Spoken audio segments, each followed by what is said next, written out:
So you're about ready to get into FPV and you're not really sure what tools you need to carry with you?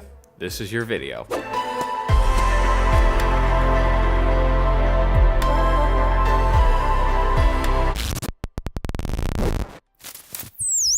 So in this video, I'm going to cover the tools that you should be bringing with you on site with your FPV Quadcopter.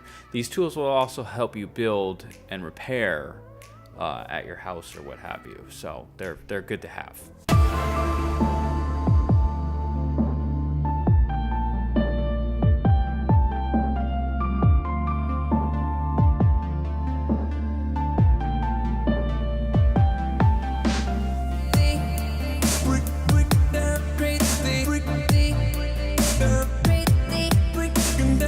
Typically, it's easy to start off with a kit such as this. This is a Race Day Quads kit. So in this kit, I feel like it doesn't really come with everything that you need, so I added a few things, and I'll start with those. I added a small pair of nips. These are a beveled edge nips.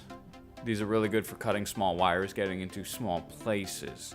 This kit does come with cutters, but they're not quite as small and definitely not as sharp. The other thing I added to this was the TS100 soldering iron. This is a great little soldering iron, and with it I purchased the XT60 cord. What this allows you to do is use your battery that you already have to power the iron, and this thing gets super hot super fast. Great little iron. The only thing I don't like about it is when using it, you want to kind of hold it down here, but that's a really bad idea. So you hold it here, and there's just, I don't know, there almost needs to be like a guard here or something. The other issue that I have with this iron is there's really no nice way to put it down. You kind of worry about it falling into your lap or melting something that you put it down onto. So those are my only qualms with that iron. Other than that, that would be my go-to all the time iron. The last item that I added to this kit is a pair of snap ring pliers. Now, these are tiny little pliers, and I use these for C-clip motors. If you don't have C-clip motors, you obviously don't need these. The motors I run do have C-clips, and they fall off on their own during crashes, and they are difficult to get back on. They're difficult to get off. So I highly suggest a pair of those pliers. Those things make your life so much easier. So inside of this kit, you have an 8mm hex driver. You need this. This is your prop tool. It comes with a little pair of tweezers. My suggestion is to get these. So they come in a set of 3. You've got this guy here.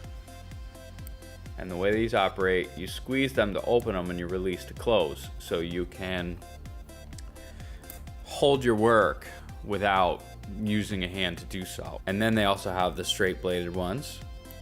Same thing, squeeze to open, release to close. And then they come with a straight bladed tweezer that it activates normally, squeeze to close. So these 3 come in a kit. The links are below. I highly suggest them. They're like $4 on Amazon. With soldering, you're going to need some good solder and some flux paste. This kit also comes with smaller hex drivers, 2mm and a 2.5mm driver. These are good for your frame. And it also comes with a straight blade and a Phillips blade. This kit comes with a pair of scissors. And it also comes with a small pair of pliers and a small pair of dikes. So I have not used the pliers that came with this kit or the small pair of dikes. As I showed you earlier, I purchased my own pair of angled dikes, and I usually carry this with me. This is the Leatherman Super Tool 300. This is my go-to plier. It's got a nipper inside, and it's just a lot more convenient than going through a bag to retrieve it. So those are the tools that I bring with me when I go out flying. Those are also the same tools that I use when I'm building my quads. So if you enjoyed this video and found it helpful, click that thumbs up button and just punch that subscribe button, because you only get to do it once and it's fun. And I'll catch you guys later. Peace.